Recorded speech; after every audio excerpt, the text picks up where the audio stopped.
Dagda August Táfáilte Rove Ismish Unskelly Hello, and you are very welcome.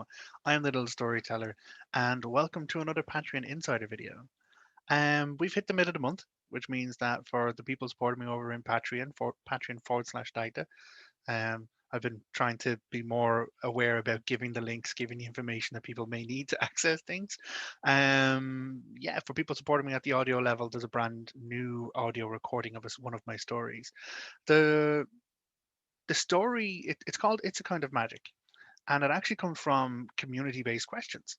So as a person who has studied the Dagda lore for a long time, well, all of the Tuatha Danann lore, with a specific focus on the Dagda, there's a lot that we know about him from magical kind of interactions. In fact, the Dagda is it's his name, but it's also a bit of a title because during the second Battle of Moytura that we have from the Laracabala era in Ireland's ancient kind of lore texts, there's kind of a war conference when the Tuatha Danann are going to be coming under invasion from the Fomorian forces. There's a war conference that goes on, and Lugh has turned up, and Lugh's been made the king of the Tuatha Danann. And he goes through everyone, and he's like, okay, well, what are you going to do?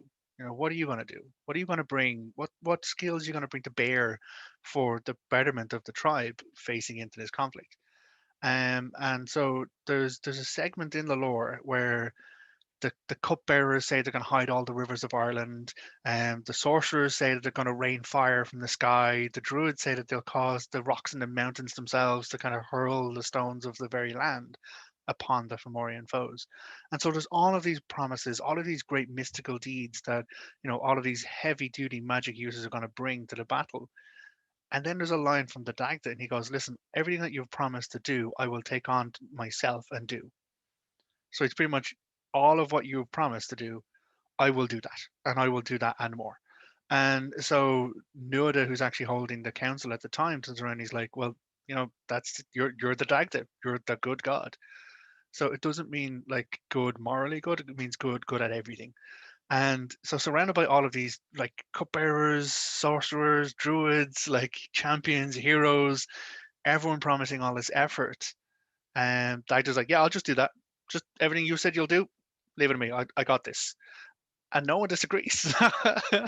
So he's known in the stories as this good god of druidry, and druidry being this like occult or hidden information, or this lore, this knowledge, this understanding of like the elemental forces of reality and nature. In other stories, when we talk about the Dagda, he literally stops the sun in the sky for 9 months, so that 9 months time will pass in a day. Also, so Boan, his lover, can conceive and give birth to the child without any kind of harm or shame to her because she was married to someone else. So he literally has physical, magical power over stopping the sun and its motion in the sky. Um, so he's a very, very powerful character, very like mystical, magical thing. And a lot of the community questions that I do get on that is like, what is Dagda magic? How does like the magical practices or these manifestations of his power like really come about? And the answer is, I wish I knew. I wish the guy would tell me because then I might be able to do more about it. Um, but in studying the Dagda and kind of going through the stories and looking at him, not just in the battle forms of Moitura Part 1 and Moitura Part 2, not in the lover forms of him kind of stopping the sky or casting out the monster from Magma Hevna to restore the plains. When we look at him in other aspects of him as a dad, like he's this all-out character who clears plains of like trees because his son Angus kind of promised that he would do something, and Angus is out of his depth, and so the Dagda just has to cover for him and do it. You know, so there's a big kind of purpose to everything that he actually does, and but the flip side of all of this large, momentous, huge kind of actions is also this kind of slow and steady progression that we see from Dagda. It's not a case that he is just the lightning flash that turns up. Like there's so many times where he's just doing the work that needs doing, like under the oppression of Bress.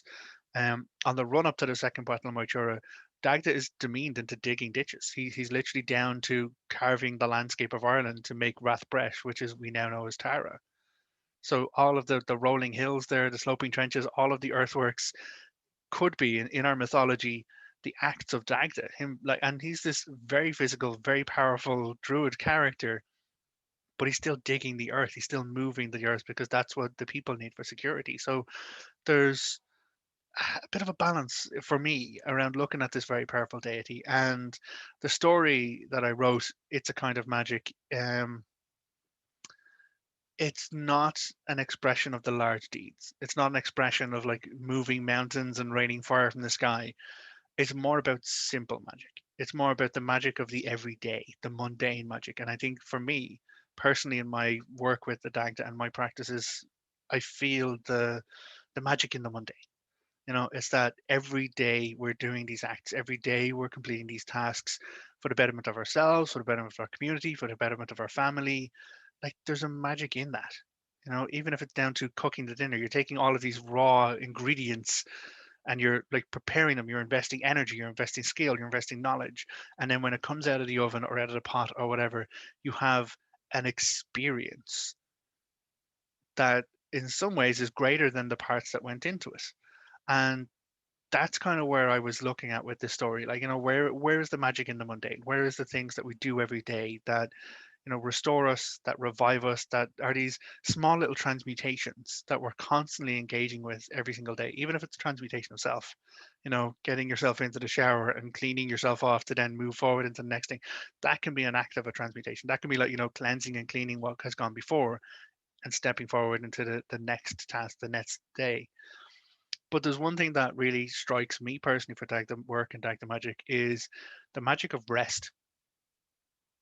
It may seem almost counterintuitive, but there is there is a need in every single one of us for rest, for recuperation, and we really should be able to invest in our rest.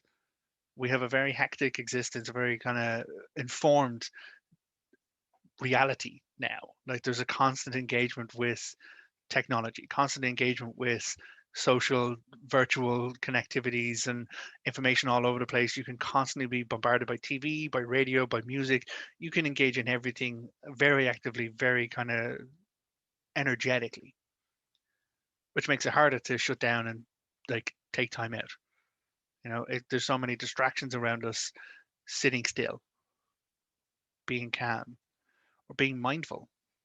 As someone who suffers with mental health issues, well, sorry, suffer is the wrong word. I don't want to use that. It's someone who has a neurodiversity and someone who lives with neurodiversity is probably the better way to put it. Um, Choosing stillness and mindfulness can be an act of self-care. And so as much as I will always try and put as much energy into my battles or my efforts or my creations, it's only keeping in balance that I put enough energy into myself, my self care, my continued awareness of self, my continued focus on making sure I go the distance. Because this is a fascinating story that I am pleased and delighted to be able to be living right now. And I want to keep turning the pages. I want to keep going and see how far this story goes. So I'm very, very grateful to all of my patrons. Thank you very, very much. And my community who kind of give me these lovely stimulus questions. And I do want to engage with you here in YouTube. I'm trying to be more engaged and more active. So if you want to see more of this content, please do click the like and subscribe.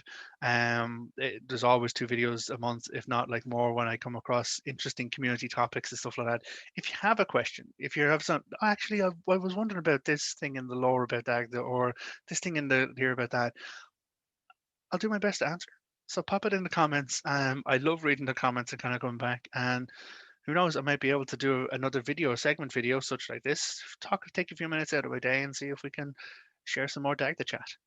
So I will say, Gaurav Mahagas, thank you very, very much. August Slán, goodbye. And remember, invest in your rest.